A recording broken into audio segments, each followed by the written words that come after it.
Yeah, I mean, debt, I think, has been paradoxical for as long as human history's been recorded, and it's marvelous that people have the ability to borrow and invest productively, and then if the production doesn't work out, the creditor becomes the bad guy. And so there's a long history of creditors as evil people who are collecting. I have lent Vivek money, and now he's impecunious, and so I begin to bother him and his family and so on. And so it's a paradox that at one hand, the lender is a great hero, and the next day when he's trying to collect because the golden goose is no longer laying eggs, and he's in the process of starving the golden goose, he becomes the villain. So we talked, we're just going to do the first bit, sort of a little bit interactive, because we found that was a great way to start our conversation earlier. I mean, Germany and Greece, or Western Europe and Greece, are the sort of classic recent example. Yeah, and I'll come to that. And in my mind, Germany, leading much of Western Europe, was the villain with respect to Greece. Not even necessarily that it was trying to punish Greece, although I think it was, but they punished themselves in the end. And so my message is going to be that if I was working with a group in Washington in 2010, and we had added up the numbers, and it was evident that Greece couldn't pay and would never be able to pay in the foreseeable future. And it was evident that the smart thing to do then, 2010, would have been to write off. The Europeans never grasped this. Wolfgang Schäuble, the finance minister, didn't grasp this. And I'm going to talk about the details of that. There was a coordination problem and so on. But in the end, they not only created a horrible recession, 25% decline in GDP, 25% unemployment, 50% youth unemployment, made Greece something of a graveyard for 6 years and no end in sight. They made the matter worse by saying, die Regeln sind die Regeln. The rules are the rules, and you must repay, and we are going to impose austerity until you do, and we are going to, in the meantime, lend you more money so that you can keep our banks alive. And I think that was a terrible mistake, because Greece is now more indebted in 2016 than it was 6 years ago. And there will be another crisis. And so the thrust of what I'm going to say is that, I'll just tell you the first paradox of debt is that when debt is troubled, it's better to forgive and forget than try to extract the last penny. So that's where I'm going.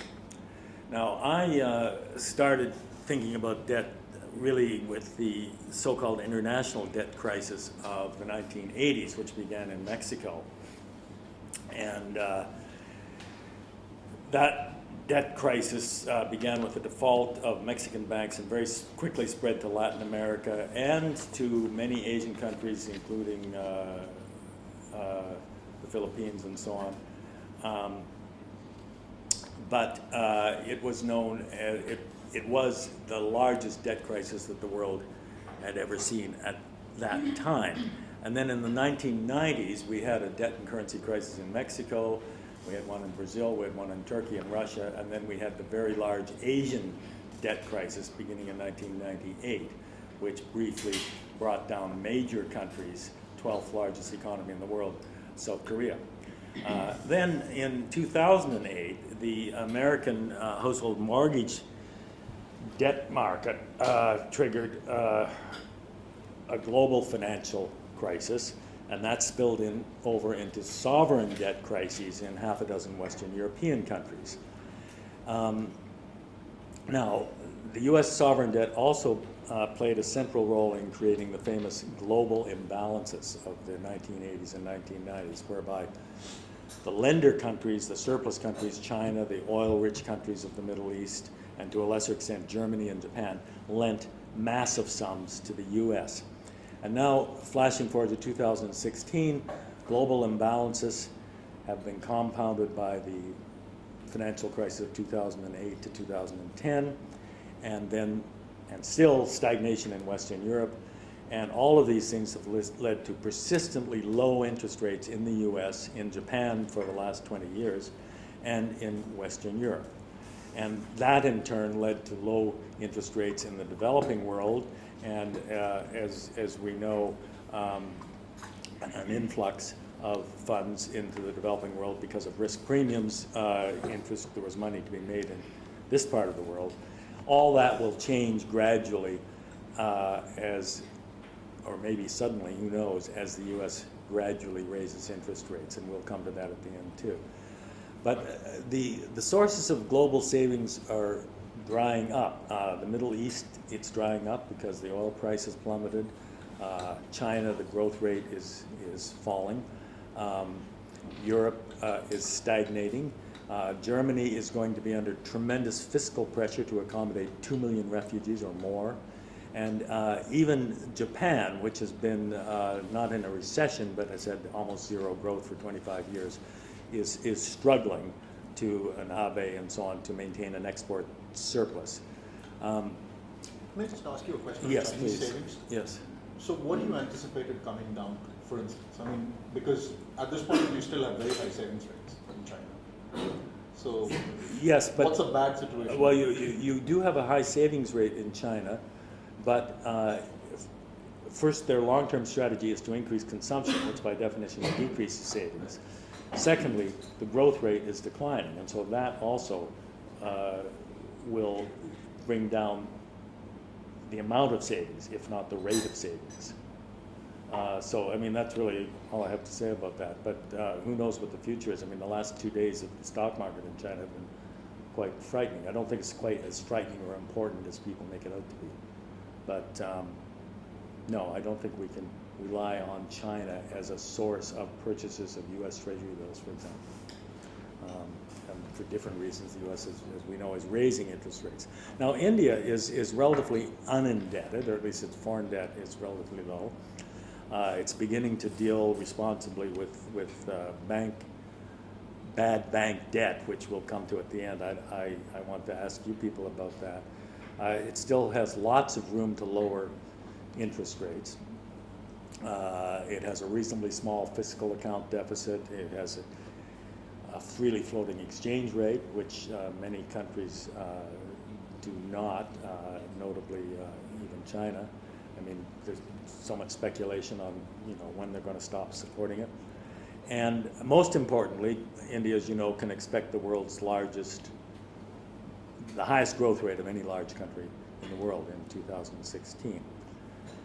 So one hopes that with the low debt burden, the evolving resolution of bad bank debt, high growth, India can avert many of the problems that have faced developing countries. Developing countries that are not necessarily going to face a financial crisis, but economies like China and very large economy and Thailand and even countries like South Korea and Singapore, they will be, I think, tempted to ignore or to subsidize bad bank debt because of fears that unprofitable firms will shut down and shed jobs. China's bank balances are spiraling toward trouble. India's are not. So, in short, I think India tops the list of emerging economies least in peril. I won't say anything more at the moment about India, but I want to outline these three paradoxes of debt that I have identified, and I think each one of them is controversial, and we can talk about whether they're absolutely. I'm dramatizing them here a little bit. My first paradox is that the best way that creditors of bad debt can maximize their expected repayments is to forgive an optimal portion of the bad debt. I don't think that was understood by Wolfgang Schäuble, and I think that led to a lot of the ongoing problems in Europe. The second is maybe even more controversial. Debt burdens are best relieved by fiscal profligacy, not austerity. So many governments in the world would cringe, certainly the German government, that it's better to encourage Greece to run a bigger deficit in Spain and Portugal, all the so-called pigs, Portugal, India, Greece, and Spain, to encourage them to run bigger deficits rather than smaller deficits. That's the opposite of what they did. And so I would argue that generally a debt burden is best relieved by fiscal profligacy. In other words, in times of trouble, the government should run a larger deficit. That's old-fashioned Keynesian economics, in which case the debt-to-income ratio declines because income goes up, not because debt goes down. And the third point I want to make is that high debt loads are not necessarily disastrous. Britain's debt load after the Napoleonic Wars, which ended in 1815, for 50 years, their debt load was nearly 200% of GDP. And yet it was the most prosperous country of the century. They did wonders, but they were carrying a huge debt load. In modern times, Japan, it's not growing rapidly, but it's a very, very prosperous country. I was just there a month ago, and you can't, if you came from Mars, you would think this is the richest country on Earth. They have a debt load well over 200%, and they've had it for a couple of decades. So the economy's not growing, but it's not shrinking either. And what that debt in Japan does, they have continuous fiscal deficits, self-funded, so they own the debt, most of it themselves, the Japanese. They effectively redistribute income from their domestic savers toward infrastructure.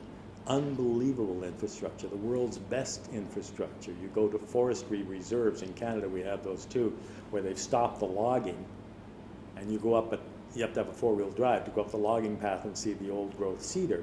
They're all paved for tour buses. It's the most stunning infrastructure I've ever seen.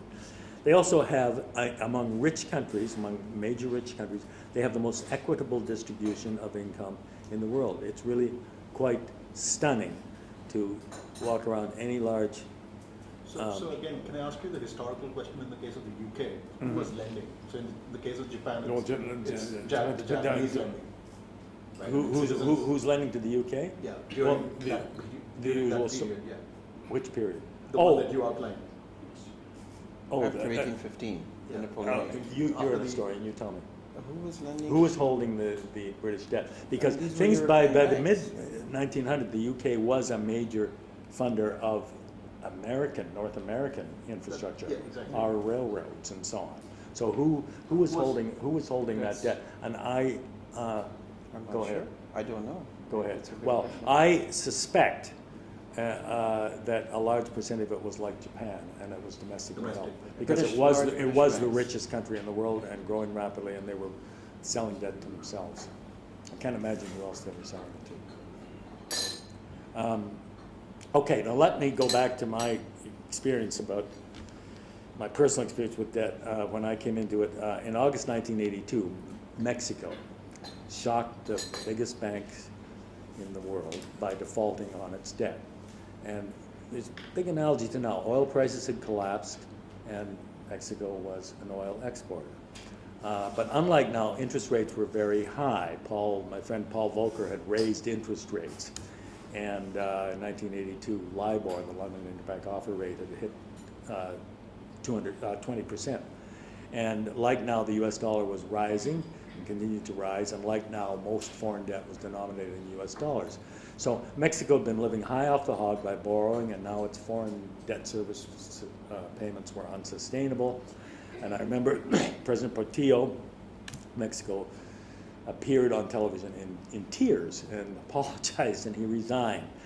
It was a very Latin American moment. And within 1 month, almost all of Latin America was in default.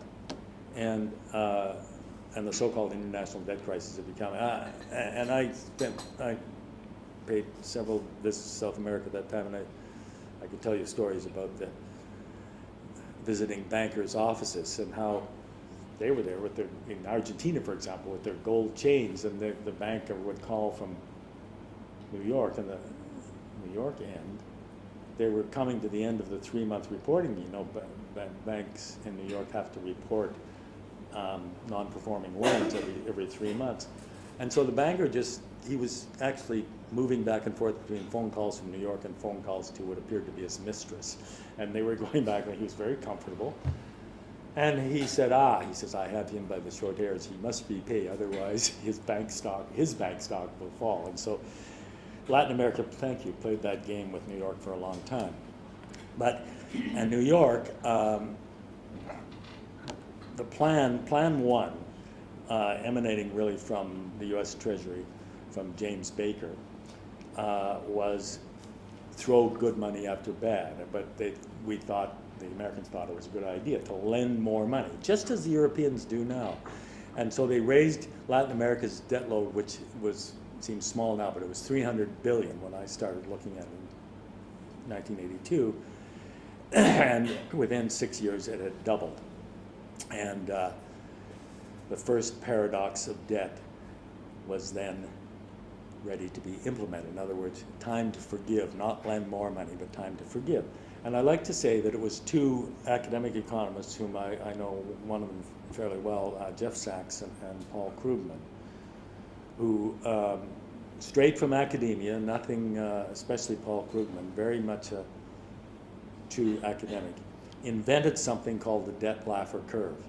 And it's really like the Laffer tax curve, except it says that as you lend more money and expected repayments decline, there comes a maximum and then it declines still further.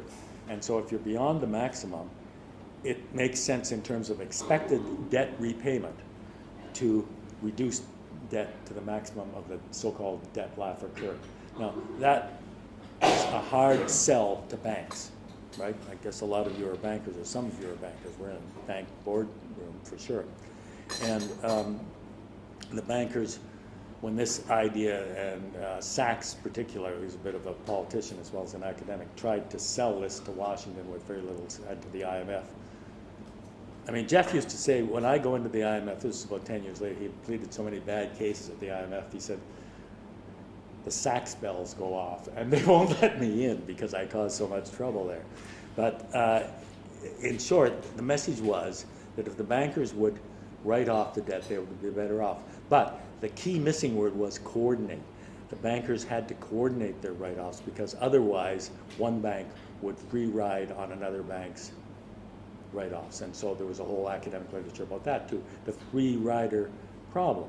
Coordination was key. If Chase Manhattan wrote off debt claims on Brazil, but Citibank didn't, Citibank could effectively free ride on Brazil's improved ability to pay due to Chase's write-offs. And that's a situation that it's not unique to sovereign debt, but it's almost always true of sovereign debt.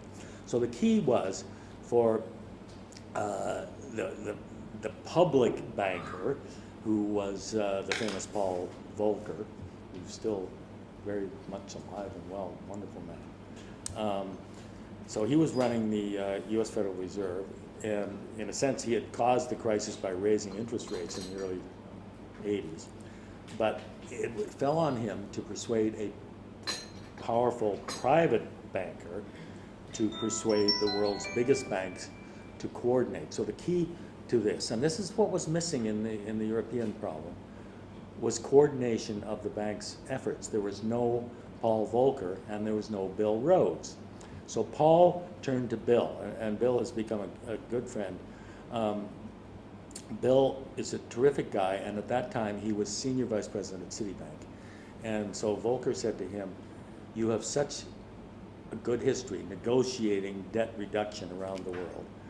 I want you to mobilize the biggest creditors of Latin America and the other countries involved into what came to be called a core bank committee. And that committee was formed in about 1988 or 89. And at the U.S. Treasury, they formulated, the U.S. Secretary of the Treasury was Brady.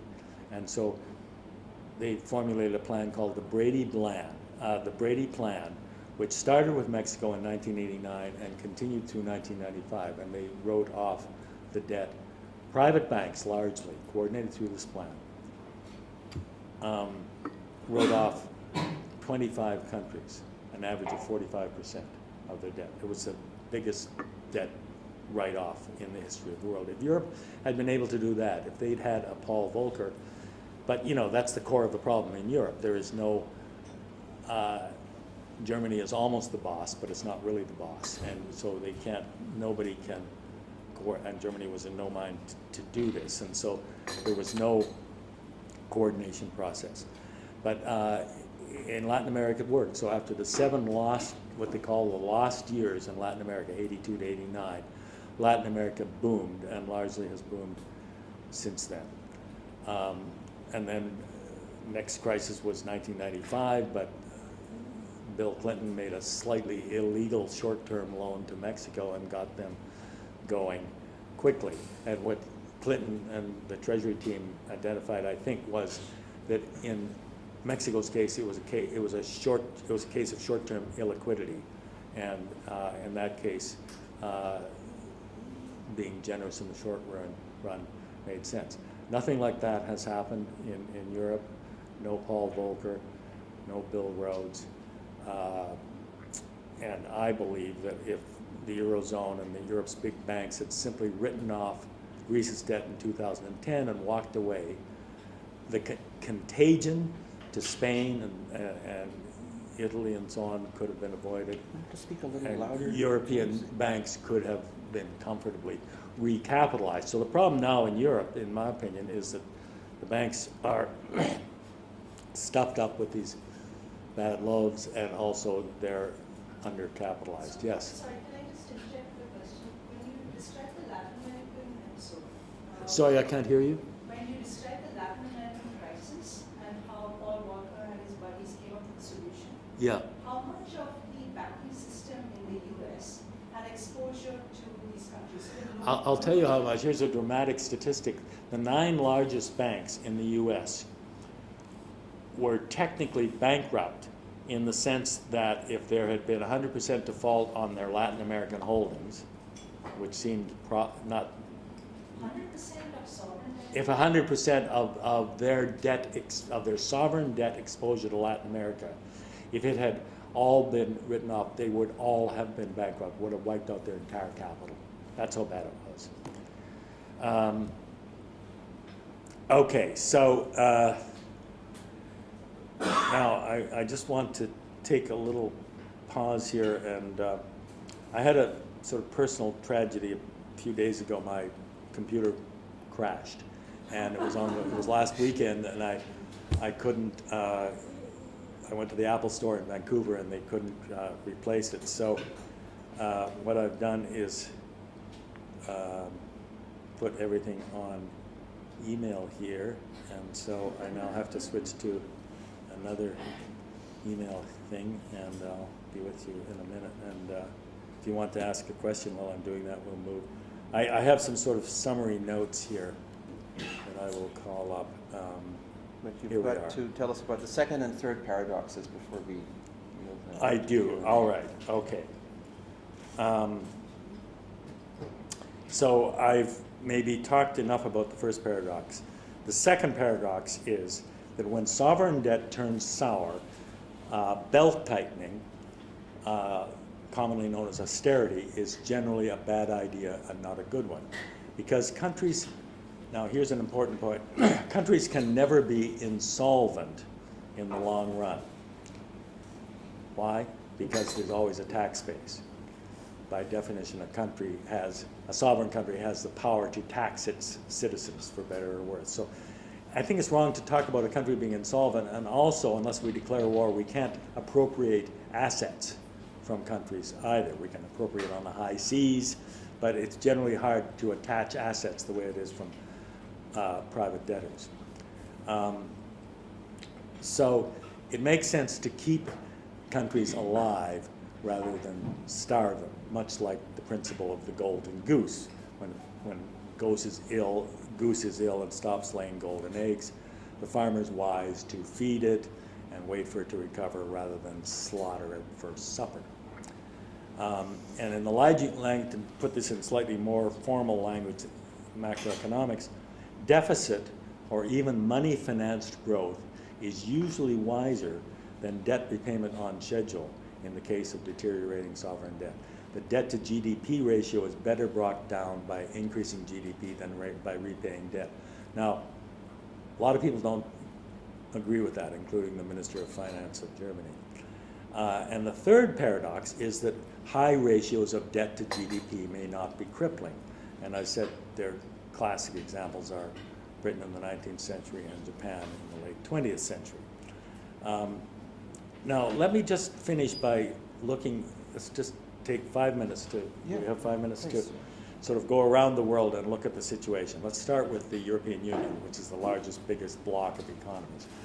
The EU has, which includes both Eurozone and non-Eurozone countries, it's created an unholy mess for itself. And I'm going to go out on the limb a little bit and say, they've created that unholy mess by ignoring the first two paradoxes of debt. They failed to forgive the pig's sovereign debt, right? That was mistake number one.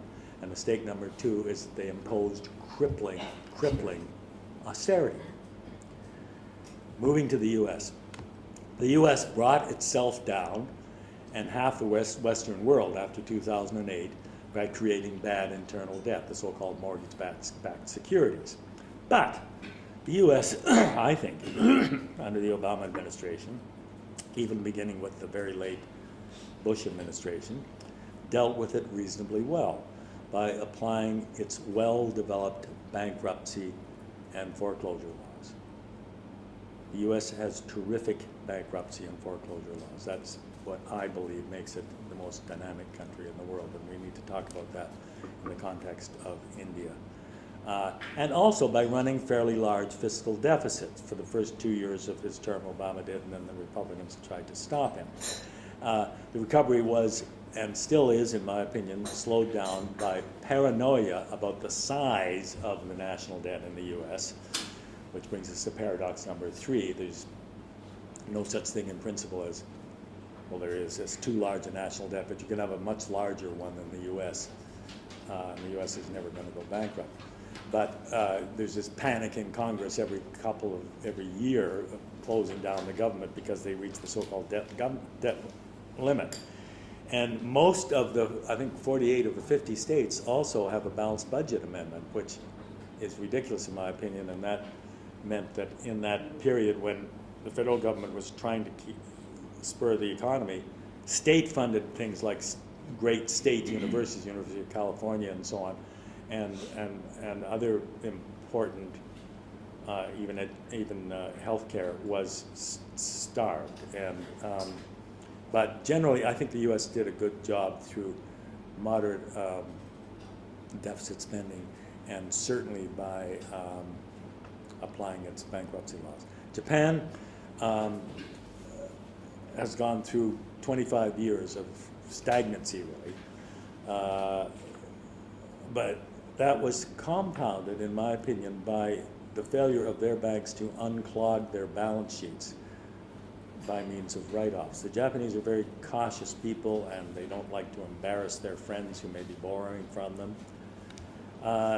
They avoided negative growth through massive fiscal deficits, but they could have reverted that to the private sector had they freed up their banks. And again, I think there's an implicit lesson for China and maybe for India here, that you cannot carry on in a country, and Europe, in a country which has sour bank balance sheets.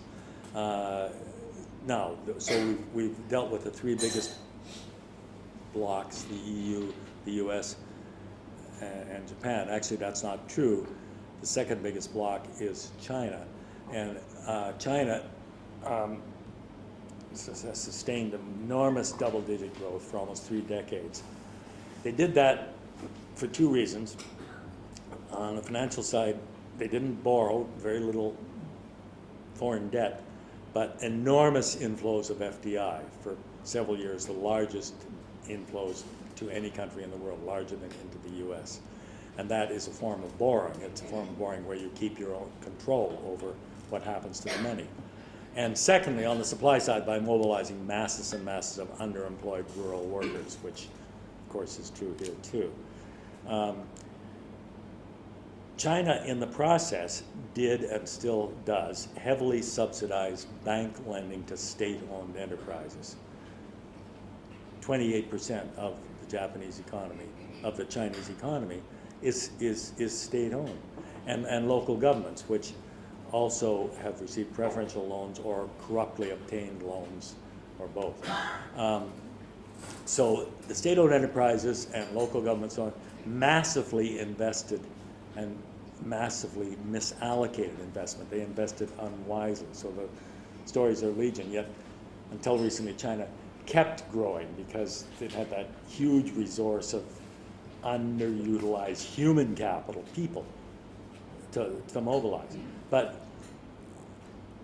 the chicken has now come home to roost. The Chinese have also realized that they have to stimulate demand not by investment, a lot of which is still misallocated, but through consumption.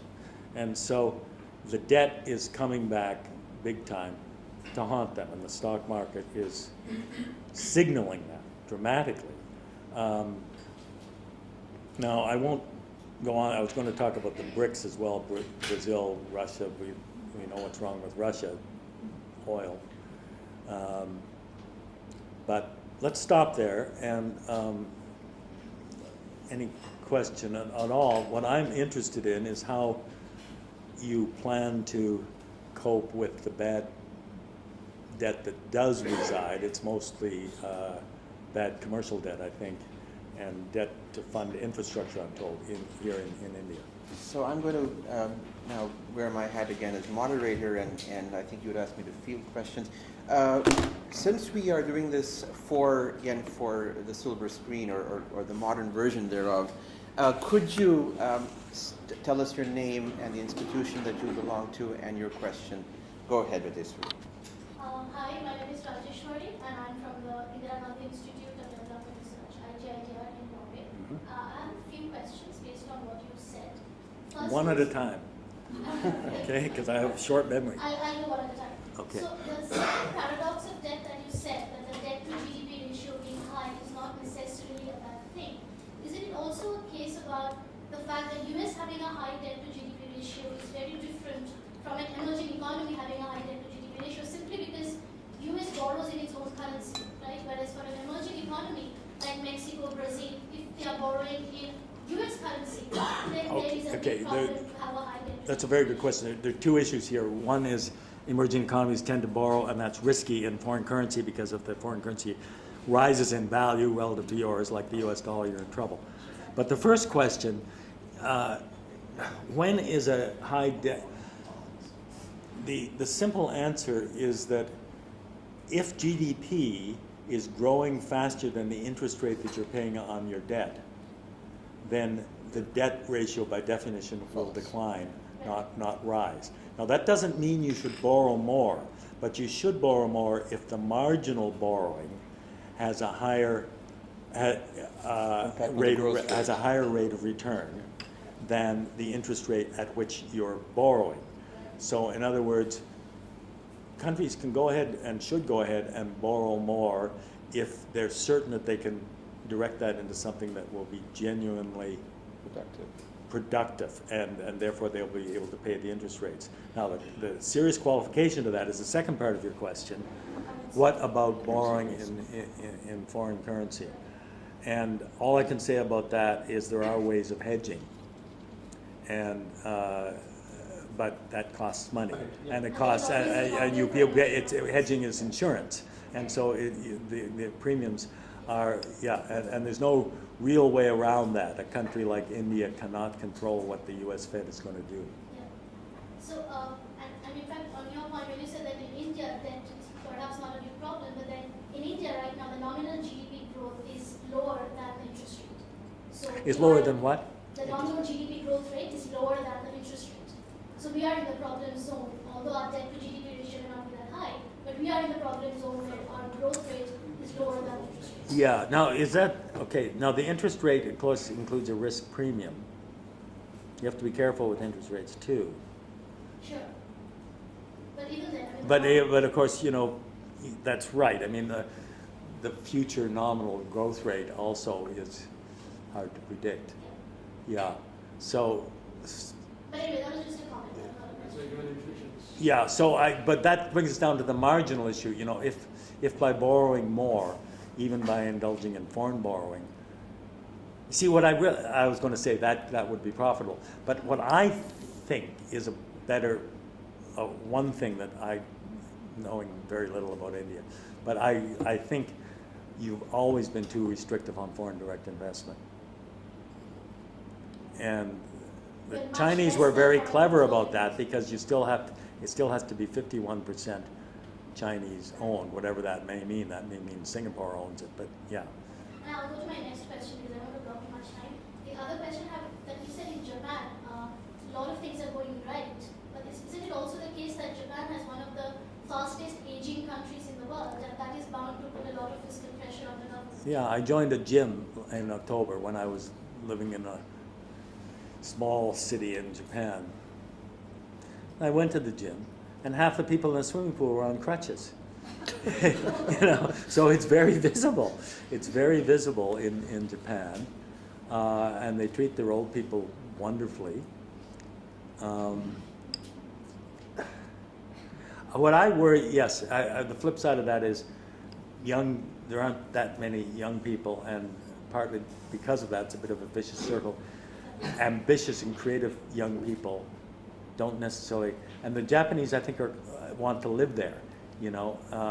So there isn't a huge drain from Japan, but there isn't a great incentive to be innovative. You know, the Japanese are innovative to a point, but if you know the culture, it's not a spontaneous culture, and I think that interacting with the aging population is not going to be a good thing for Japan. You know, having said that, you go there and you think this is the most marvelous country in the world. It runs like a clock, but it's not as much fun as India, for example. You know, yeah. I mean, and a table like this, if I were giving this talk in Japan, nobody would have an opinion. Nobody would say yes or no. They say maybe. You know, so it's yeah. They are using FDI to get young people. Yeah. Japanese strategy. A lot of Japanese investment is coming to India, for example. Are they? Very Japanese young people are people. coming here. Yes. Are they? Investment. Oh, for investment. Money, not people, money. FDI. Oh, money is Japanese money's coming here.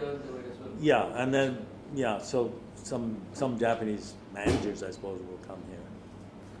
Japanese are not very good outside Japan, though. You know, they would find this too chaotic. I guess Rui's question. No, I mean, the underlying point that I was making when I asked you the Britain question was exactly that, which is Who holds the debt? Who holds the debt? Who holds what debt? The Japanese debt. The Japanese do. Yeah. No, the underlying question of what I was asking was Britain. How risky it is. How risky is it It's when a you function partly of who holds it. Oh, Right. How risky it is depends on who holds it. Yes, that's correct. Yes, I don't think Japanese debt's very risky because it's the Japanese own it. well-off old people on pensions who are holding their own debt. So. Ashima? Yeah, I'm Ashima Goel, again from IGITR. So I found the talk very interesting, wide range in so many countries and interesting issues. But in India, we are, I think, just at the opposite place. From you were saying that debt forgiveness is what is required when debt is very large. We have always been forgiving debt. Yes.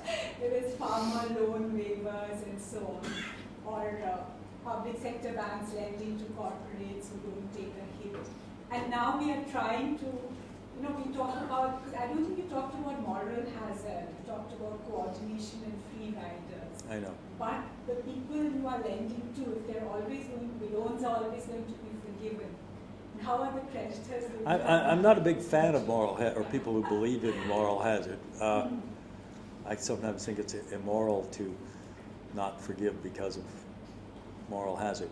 But having said that, in a domestic context, if the same people are forgiven and go back again, I mean, I think the answer to that is you need a bankruptcy procedure that restricts future borrowing under rules, but allows you to start again, and that attaches certain assets and not other assets. That prioritizes creditors. There are senior creditors and junior creditors, and so you need a system of borrowing that says you can lend, but there's no guarantee if this guy goes bad that you're going to be able to go to court and collect. You know, you're going to be third on the list, and I think if everybody understands that from the beginning, there will be less worry about moral hazard. I think that's why a well-structured bankruptcy, foreclosure, and bank resolution legislation is important. But there was someone down here who's an expert on this. Susan. Susan. Just had a quick point. Yes, it's Susan, yes. Susan Thomas, IGI here. That's the So we have 3 questions from IGI, so we should rename it. Just because of the forgiveness angle, I can see one reason why forgiveness is implicit in the system, that you would like to get to a place where you say, debt when it's failing, it's better to forgive and let a fresh start happen. Right. Is that then it incentivizes both the creditors and, more it incentivizes the creditors to call for insolvency resolution earlier rather than later. Does it make sense? That I guess it does, yes. right? So, because the assets continually lose value if Yeah. it's a failing, dying enterprise. Yes. And the more you allow it to continue, restructure. Oh, I see what you're saying. Yes, absolutely, yes. Whereas if you have a forgiveness clause that is implicit as top priority, you're incentivizing everyone to call and assess the going concern nature of an enterprise and quickly get to the point of saying, okay, this doesn't work, let's do a fresh start. Because you've lost less value as compared to if you were going to throw good money after that in a restructure. So that's the side you come down on? That's correct, yeah. I mean, I would think that there is an element of goodness to, in counterpoint to what Ashima just referred to, in saying that there should be forgiveness to debt as soon as possible. Yeah. But I mean, the word goodness, I mean, we can leave goodness out of it, can't we? I mean, what we want is a mutually compatible arrangement, right? A win-win situation. Yeah, as far as it's possible with that Yeah. enterprise. Yeah. I just want to, as moderator, Susan, can you say a word, because we talked about this before we began, about where we're at in the Indian bankruptcy code and how does it fall on this issue? Maybe if I tried to put you on the spot here, but since James was particularly interested in where bankruptcy code in India is heading towards, or what was the conception behind it? Is it what you were just talking about? Okay, I'll try to make this quick. The principles of what drove the design of the proposed insolvency and bankruptcy code that has just been tabled in Parliament is, number one, we need to have as quick of a resolution as possible. So don't let's waste time taking time to understand what are the assets, what are the liabilities, what are the problems, what is it going to resolve. So put people on the spot, both the creditors and the debtors. Try to incentivize people to come to the table and do collective action sooner rather than later to get as quick a resolution as possible. Because speed is of essence when you want to, if you want to preserve the value that is.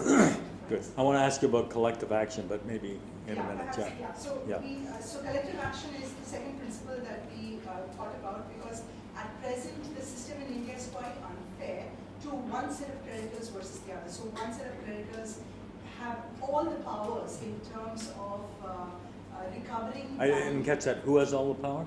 One set of creditors. One set of creditors. That's correct. Whoa, So the whoa. laws of the land support banks and financial institutions to be able to recover their collateral as secured creditors even without an order of a court. Whereas if you're an unsecured creditor or you're a secured creditor who is not a bank or a financial institution, you do not have similar rights. So when you say one set of creditors, you mean The banks. financial institutions, And, yeah, the banks. that's it. Banks, They have all the rights. they have a lot of the rights. So from the point of view of creditors' rights, we have a very skewed system. The current code tries to make it quite fairly spaced out so that all creditors have equal power when it comes to deciding a restructuring plan or in liquidation. So when you talk about non-bank creditors, do you mean bondholders or do you mean? That's correct. Bondholders. So Bondholders. any creditor, in today's system, it is a lot unfair. We are trying to make it a lot more fair in the proposed code. The third element is that today the judiciary has got a lot of power in what is the outcome. We are trying to create a system or an industry of insolvency professionals and the creditors who will jointly take all the business decisions, and the judiciary is restricted to saying that fair procedure has been followed in coming up to the decision of whether a failed enterprise is going to remain a going concern or whether it should be liquidated. So these are, I think, primarily, Rajeshwari, am I on track? Yeah. These are primarily the three principles or key driving factors that led to the element. Thank you. Led to the decision. And are you using any other countries' regimes as a model? Yes, because the three things that we hope the new insolvency and bankruptcy code will get as outcomes is number one, quick time to resolution of a problem when an enterprise or an individual who is a borrower has failed to make a payment. Number two, you maximize the value that you can recover when such an event happens. Number three is interesting because they don't usually talk about it, but we want to have a more diverse source of debt financing as compared to what you typically would see in an emerging economy, which is typically bank-led financing or bank-led debt financing or bank-led credit. We would like to see that credit in 5, 10, 15 years after this law comes into force, that many more sources of debt financing comes in from the ground. So unsecured creditors, secured creditors who are not banks, they must be about. So the portfolio of sources of debt financing in India 25 years from now should be much more diverse. And you think there's a potentially large market for bond debt? You had a question down here. Yeah, sorry. If I may add, so when you asked about the other countries, so we studied the bankruptcy jurisdictions of US, UK, Canada, Australia, Singapore, so we studied their best practices, the unsecured principles, the World Bank principles, and then we studied the Indian landscape to understand what from those would fit into the Indian scenario as well. So the best practices and the Indian landscape combination. We have someone who's been waiting quite patiently. No, that's okay. No, go ahead. It's not as important question. Because my name is Anil Datta. I work for Capital Group. It's a US-based mutual fund company. My question is, could you give us a sense of historical perspective on how US developed such an effective bankruptcy and foreclosure law? Because it's not that every sphere of lawmaking in the US is that kind of a so. Like taxation laws, for example, we know all the problems that are there. I didn't quite catch the question. The question is, How did the As you US said, How did the US U- how- has developed or has such an effective bankruptcy and foreclosure, which you mentioned in your talk? And could you give a historical perspective of how that came about? Now, right now, like for example, we are pushed to the wall and we're making an attempt to get there. yeah, I can't answer that off the top of my head in any detail. Can I take a shot because we Yeah, spent you some time probably- thinking about yeah. this? Sure. You know, the US every once in 20 years takes a big change of their bankruptcy law. Yes. So we think of the US as a bankruptcy law or a framework which has been static for a really long time, similar to the UK. When you look at these well-structured bankruptcy legal frameworks, they are something that evolves such that every once in 20 years is a big change. In India, traditionally, we've had the view that laws are very difficult to change. Just look at it, right? Our parliament doing business is really difficult. But for the first time, we've been looking at the bankruptcy laws and we say that the US didn't have its bankruptcy law born from the start. So you go back to 1870, that's when they're thinking about it. And then pretty much every 30 to 20 years, they're coming up with big changes. Bankruptcy courts, which were a really empowering tool to come up with great judgments, was not as, I think it was less than 50 years ago that they came into force. So, I mean, I can pull out the time series of how frequently the US has had changes in bankruptcy law, but they have been quite frequent for a country which has got this kind of time series of growth. I think that they're a baby country because we've been around for just 70 years. But I seriously think that we should have had a wholesale change of bankruptcy laws far more frequently than we did because we've changed so much in terms of who are our creditors and debtors over this period. But we made a start. But in India very, something said very frequently is we have good laws but they never implemented. So on paper, banks and financial institutions are very protected, but they really can't recover, and it's the big corporates who sort of get away with it. So how will the new code ensure that it doesn't have something which will, with the proposed changes, ensure that banks can really I want to steer us back to the sovereign debt issue, if I may, and we can have a side conversation about the RA bankruptcy code, but I think that's an important question. Can I just, I'm going to use my prerogative as moderator here. I mean, we talked about this in the conversation we taped before this, but you talked about Wolfgang Schauble and, this rules must be rules, dictum, and way of thinking. And my question to you then, your answer was very instructive.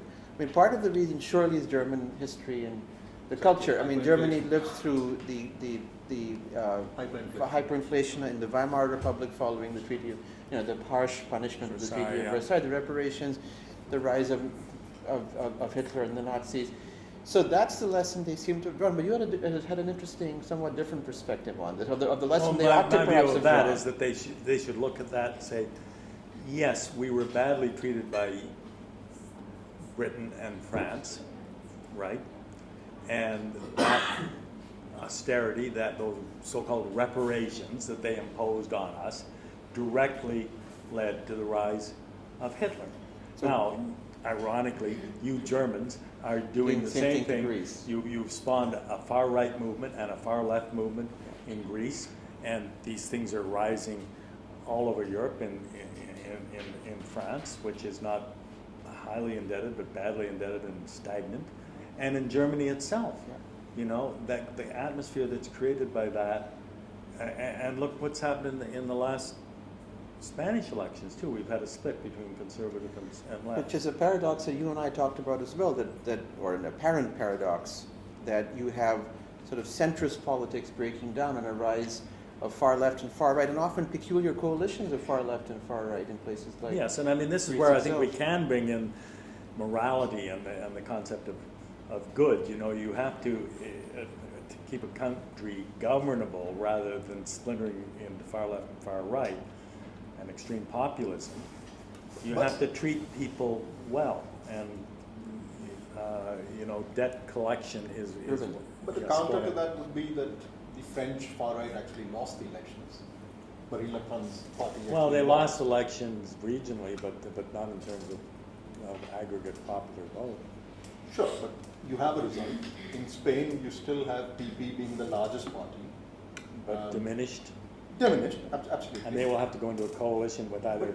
But they can go into coalition with the Liberal Party. I mean, one of the other Fair things. enough, that's what they will do, yeah. So I'm not buying it. But all right, the notion and that we could even say, even in Greece, they. So Greece, I think, is valid because you've got Golden Dawn and you've got Syriza. But Syriza has moved to the middle under. But under conditions. I mean, they've moved to the middle because they've been pushed to the walls. Yeah.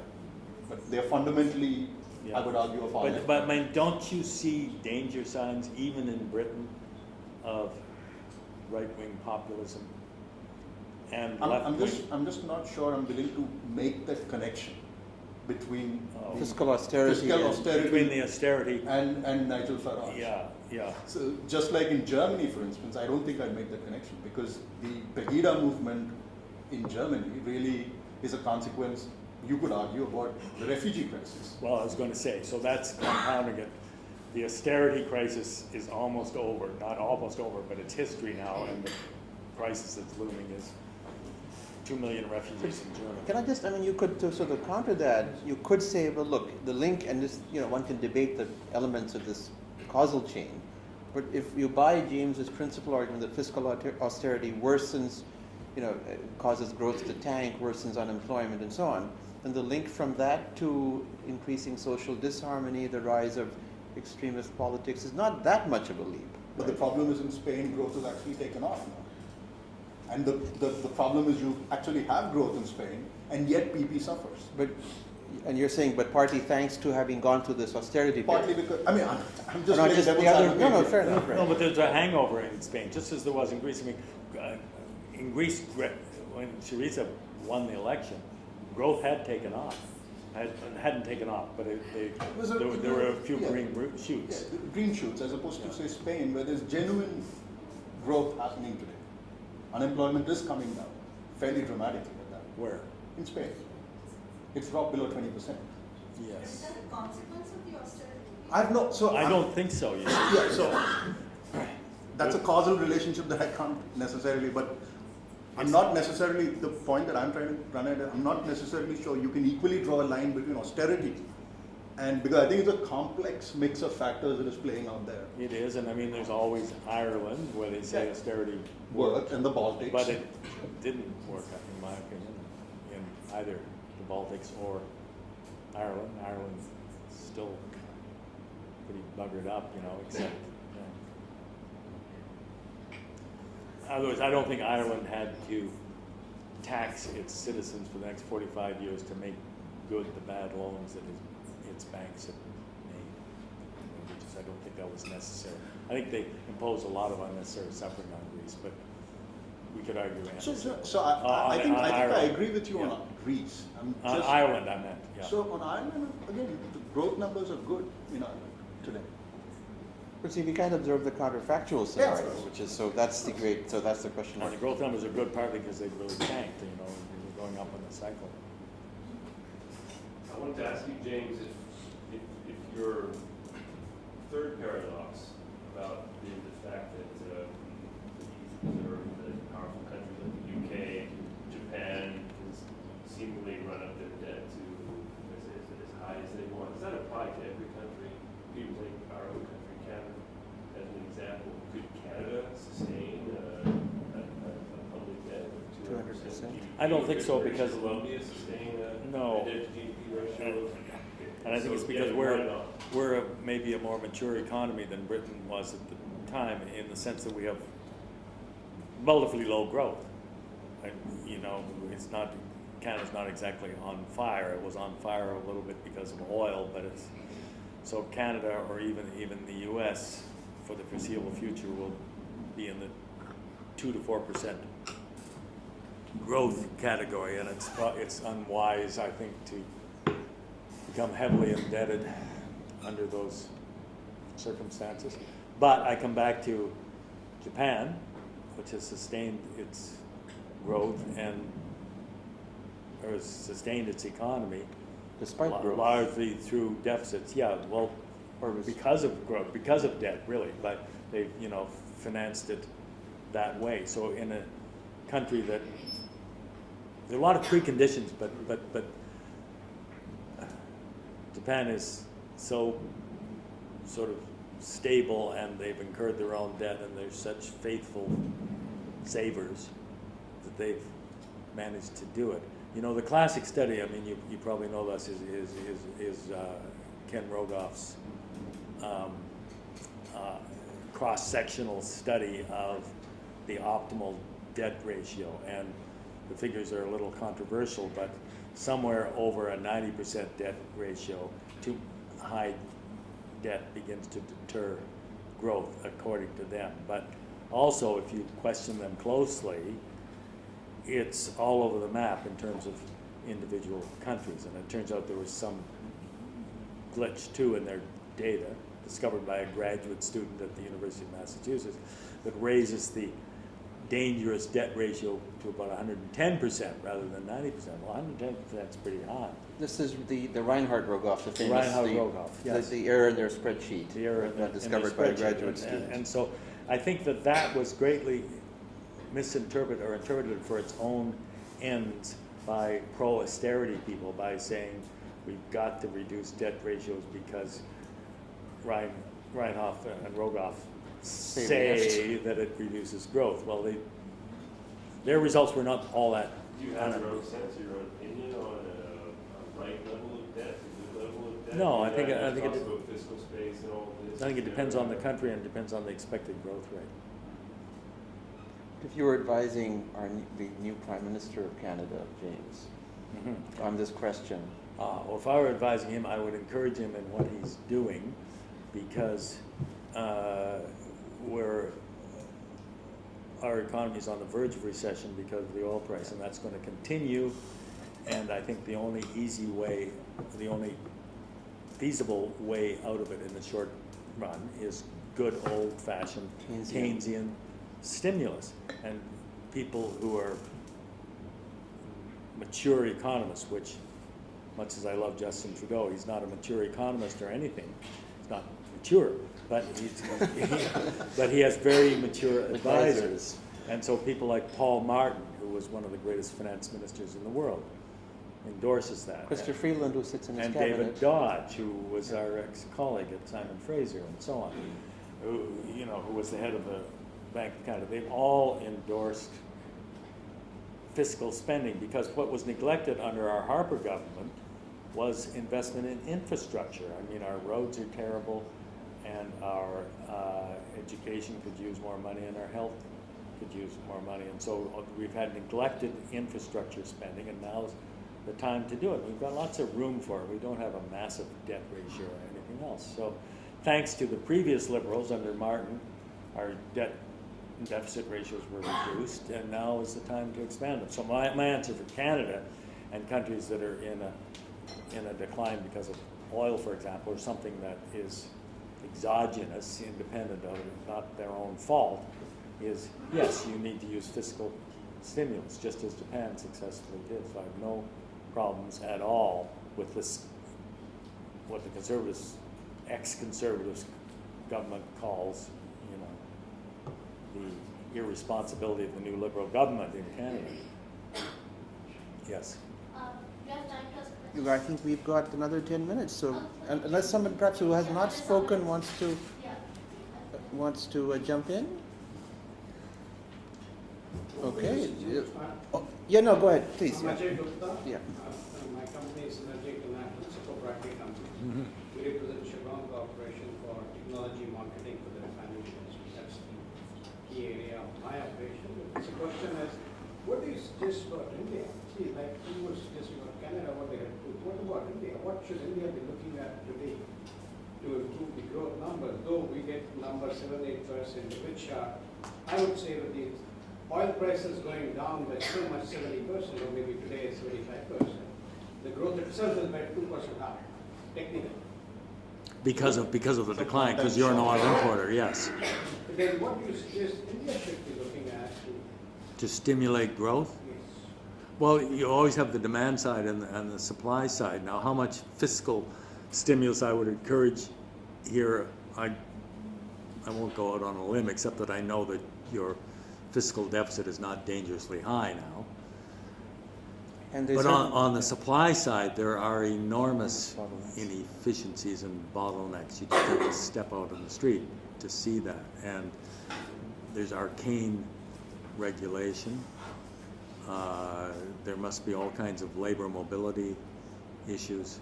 I don't know, but my impression is the Modi government is fairly good at looking at that supply side and the so-called deregulation on the real side of the economy.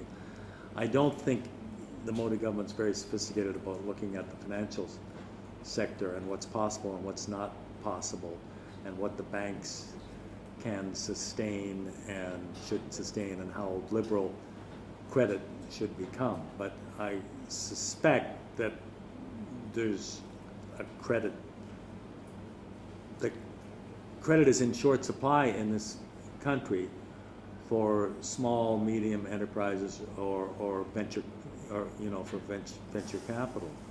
And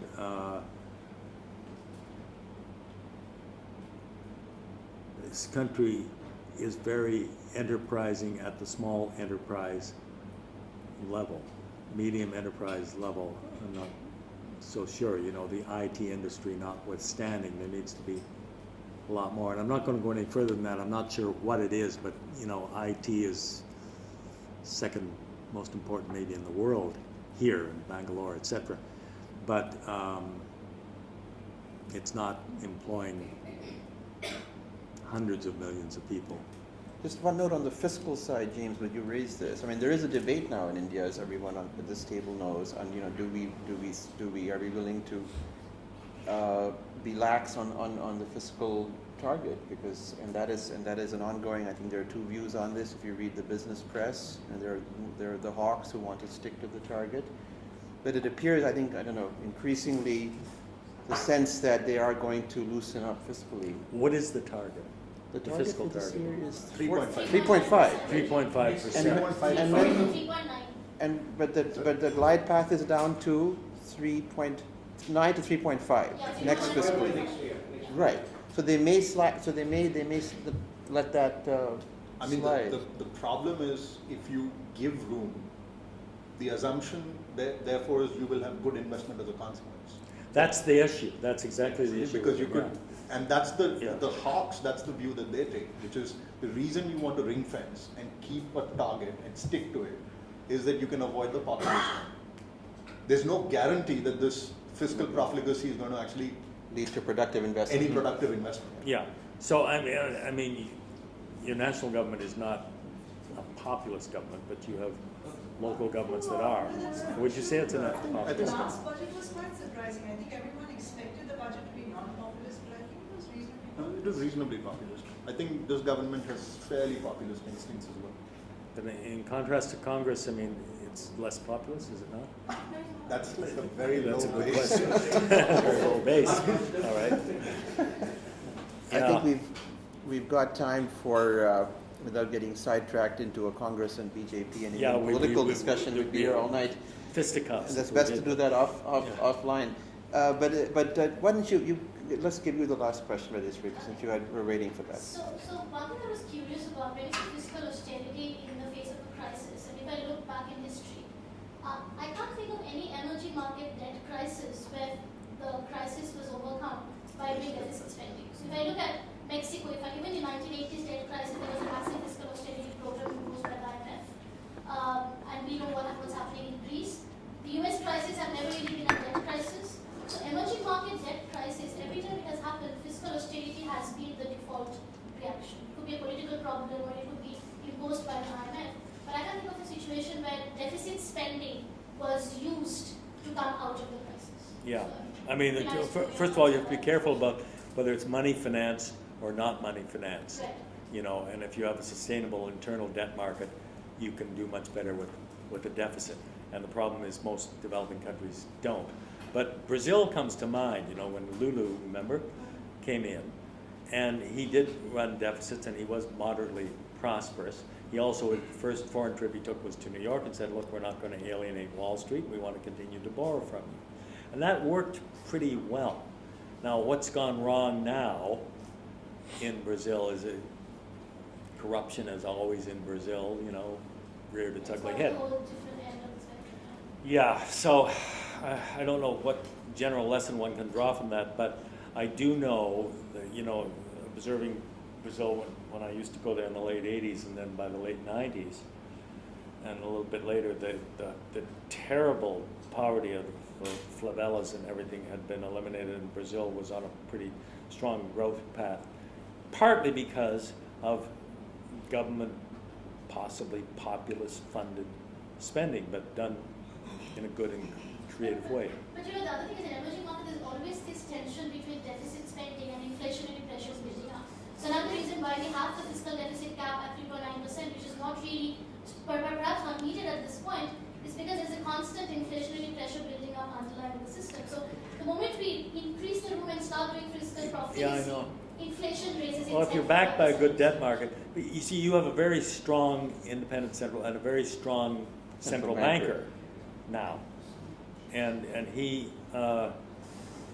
not going to tolerate any pressure from the national government to create money to fund their deficits. So I think that in and of itself is an argument why one might feel more comfortable with a larger deficit. That's